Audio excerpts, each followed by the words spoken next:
जय श्री महाकाल। हर हर महादेव।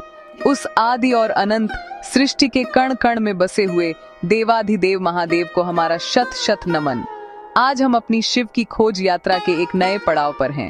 एक ऐसा पड़ाव जो हमें महादेव के एक अत्यंत प्रसिद्ध और पूजनीय नाम नीलकंठ के पीछे छिपे गहरे रहस्य की ओर ले जाएगा। क्या आपने कभी सोचा है कि हमारे आराध्य जो कैलाश पर धूनी रमाए बैठे हैं, जो त्रिलोक के स्वामी हैं, उन्हें नीले कंठ वाला क्यों कहा जाता है? ये केवल एक नाम नहीं बल्कि एक पूरी महागाथा है। इस नाम के पीछे त्याग, करुणा और सृष्टि को बचाने की एक ऐसी अद्भुत कहानी है जिसने न केवल देवताओं और असुरों को बल्कि संपूर्ण ब्रह्मांड को विनाश के कगार से वापस खींच लिया था।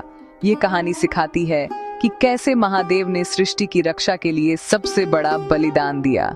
तो चलिए अपनी इस आध्यात्मिक यात्रा को आगे बढ़ाते हैं और शिव की खोज के इस अध्याय में गोता लगाते हैं, यह जानने के लिए कि कैसे महादेव का कंठ नीला हुआ और वे नीलकंठ कहलाए।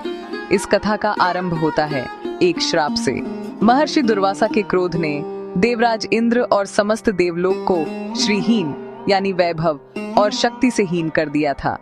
अपनी खोई हुई शक्ति और वैभव को वापस पाने के लिए निराश देवता भगवान विष्णु की शरण में पहुंचे। तब श्री हरि ने उन्हें एक उपाय सुझाया, समुद्र मंथन। यह कोई साधारण कार्य नहीं था। इसके लिए देवताओं को अपने चिर प्रतिद्वंद्वी असुरों के साथ संधि करनी पड़ी। मंदराचल पर्वत को मथनी और वासुकीनाग को रस्सी बनाया गया। एक ओर देवता और दूसरी ओर असुर अमृत के लालच में क्षीर सागर को मथने लगे। इस महामंथन से 14 रत्न निकलने थे, पर अमृत से पहले सागर की गहराइयों से प्रकट हुआ कालकूट विष। इसकी ज्वालाओं से ब्रह्मांड जलने लगा। इसकी गंध से देवता और असुर मूर्छित होने लगे।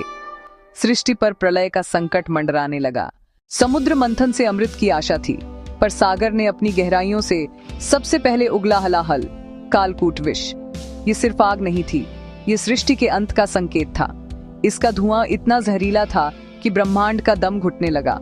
उस विष की ज्वाला इतनी भयानक थी कि पलक झपकते ही पूरा ब्रह्मांड भस्म हो सकता था। जिन देवताओं और असुरों ने अपनी शक्ति के अहंकार में मंथन शुरू किया था, वे अब असहाय थे। उनकी सारी शक्तियां इस विष के सामने तुच्छ पड़ गईं। ब्रह्मा और विष्णु भी इस महाविनाश को रोकने में असमर्थ थे। जब हर दिशा में केवल प्रलय हो तो शरण कहाँ मिले? तब उन्हें याद आए वो जो विनाश के भी स्वामी हैं, महादेव। न देवताओं के पास उपाय, न असुरों के पास, सब भागे महादेव के पास।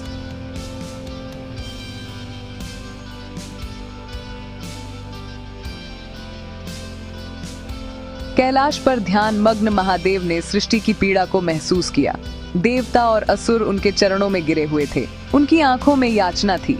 यह एक निर्णायक क्षण था।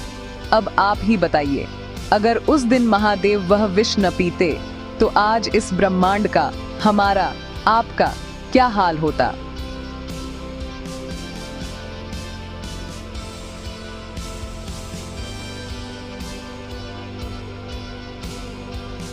महादेव मुस्कुराए। उनकी मुस्कान में भय नहीं, अभय था। उन्होंने किसी को दोष नहीं दिया, बस सृष्टि की रक्षा का भार अपने ऊपर ले लिया। उन्होंने उस हलाहल विष को अपनी अंजुलि में लिया। जो विष पूरे ब्रह्मांड को जलाने की क्षमता रखता था, वो अब उनके हाथों में एक शांत नीली ज्वाला की तरह सिमट गया था। महादेव ने करुणा स्वरूप उस भयानक विष को उठाया और उसे अपने कंठ में धारण कर लिया। एक पल के लिए सब कुछ थम गया, समय ठहर गया। पूरा ब्रह्मांड, हर देवी देवता, हर असुर, हर जीव अपनी सांसें रोके बस उन्हें ही देख रहा था। विष उनके कंठ में ठहर गया था और धीरे धीरे उस स्थान पर एक गहरा नीला रंग उभरने लगा। यह विष की पीड़ा नहीं बल्कि विष पर महादेव के नियंत्रण का प्रतीक था। यह उनकी करुणा का चिन्ह था जो हमेशा के लिए उनके शरीर पर अंकित हो गया। यहीं से उन्हें एक नया नाम मिला, एक नई पहचान मिली, नीलकंठ। वह जो नीले कंठ वाले हैं। नीलकंठ बनकर उन्होंने सृष्टि को तो बचा लिया, पर यहाँ एक गहरा रहस्य छिपा है। महादेव जो स्वयं महाकाल हैं, वह चाहते तो उस विष को पूरी तरह नष्ट कर सकते थे। पर क्या आपने सोचा है, महादेव ने वह विष पी लिया लेकिन उसे पेट में क्यों नहीं उतारा? इसका उत्तर उनकी करुणा में ही छिपा है। वह संपूर्ण सृष्टि के रक्षक हैं। शास्त्रों के अनुसार महादेव का उदर स्वयं एक ब्रह्मांड है जिसमें समस्त लोक बसते हैं। अगर वह विष उनके भीतर उतरता तो यह उनके पेट में बसी हुई सृष्टि तक पहुंच जाता और पूरी धरती उस विष की अग्नि से जल उठती। इसलिए उन्होंने उस विष को बाहर भी नहीं उगला और उसे अंदर भी नहीं जाने दिया। उन्होंने मध्य का मार्ग चुना। महादेव ने उस विष को कंठ में ही रोक लिया और उसे अपनी योग्य शक्ति से संतुलित किया। यह एक पल का नहीं बल्कि अनंत काल का त्याग है। वह आज भी उस विष को धारण किए हुए हैं, हमें यह याद दिलाने के लिए कि सबसे बड़ी शक्ति करुणा और आत्मनियंत्रण में है और समूचा ब्रह्मांड उनकी इसी त्याग की महिमा गाता रहा है। नील रंग सिर्फ विष के कारण नहीं बल्कि वैराग्य और त्याग का प्रतीक है। यह हमें सिखाता है दुख, क्रोध और विषैले विचारों को भीतर मत उतरने दो, उन्हें कंठ पर ही रोकना सीखो, क्योंकि जब हम विष को बाहर आने से रोकते हैं तभी जीवन संतुलित रहता है। नीलकंठ होना मतलब त्यागी बनना, धैर्य रखना और दूसरों की रक्षा करना।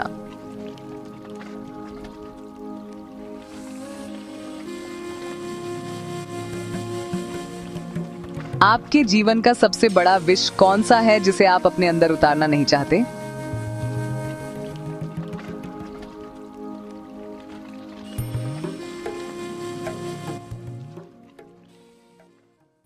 नीलकंठ शिव ने हमें यह संदेश दिया कि जब संकट सबसे बड़ा हो तब त्याग सबसे ऊंचा होना चाहिए। यह केवल एक पौराणिक कथा नहीं बल्कि हमारे जीवन का एक गहरा दर्शन है। यह हमें सिखाता है कि सच्ची महानता दूसरों के कल्याण के लिए स्वयं के सुख को त्यागने में है। महादेव ने विष पीकर यह दिखाया कि ब्रह्मांड की रक्षा के लिए सबसे बड़े कष्ट को भी सहजता से स्वीकार किया जा सकता है। जब हलाहल विष की विनाशकारी ज्वालाएं पूरे ब्रह्मांड को भस्म करने पर उतारू थीं, तब देवता और दानव दोनों ही भयभीत होकर महादेव की शरण में आए। उस क्षण महादेव ने यह नहीं देखा कि कौन पुण्यात्मा है और कौन पापी। उन्होंने केवल असहाय प्राणियों की पुकार सुनी और बिना किसी भेदभाव के अपनी असीम करुणा से उस महाविनाश से सबको बचाया। यह उनकी परम दयालुता का सर्वोच्च उदाहरण है। आज भी हमारे जीवन में कितने ही हलाहल हैं, क्रोध का विष, ईर्ष्या की ज्वाला, निराशा का अंधकार। जब हम इन मानसिक और भावनात्मक कठिनाइयों के सागर में डूबने लगते हैं, जब चारों ओर से संकट हमें घेर लेते हैं, तब अंतर्मन से बस एक ही नाम स्मरण में आता है, एक ही सहारा दिखाई देता है, नीलकंठ महादेव। यह सिर्फ एक नाम नहीं, यह एक अभय मंत्र है। यह विश्वास है कि कोई है जो हमारे सभी दुखों और विष को अपने भीतर समाहित कर सकता है। यह नाम हमें याद दिलाता है कि चाहे संकट कितना भी गहरा क्यों न हो, महादेव की कृपा हमें उससे उबार सकती है। उनकी नीली गर्दन हमें आशा देती है कि सबसे घातक जहर भी भक्ति के सामने शक्तिहीन है। तो दोस्तों, नीलकंठ की यह कथा आशा और करुणा का एक शाश्वत प्रकाश स्तंभ है। यह थी आज की हमारी शिव की खोज। अगर महादेव के इस करुणामयी स्वरूप ने आपके हृदय को छुआ है तो इस ज्ञान के प्रकाश को आगे बढ़ाने में हमारी सहायता करें। वीडियो को लाइक करें और अपने प्रियजनों के साथ शेयर करें ताकि वे भी इस दिव्य कृपा का अनुभव कर सकें। शिव की महिमा का सागर अथाह है। इस आध्यात्मिक यात्रा पर हमारे साथ बने रहने के लिए हमारे चैनल शिव की खोज को सब्सक्राइब करें और हमारे साधकों के परिवार का हिस्सा बने।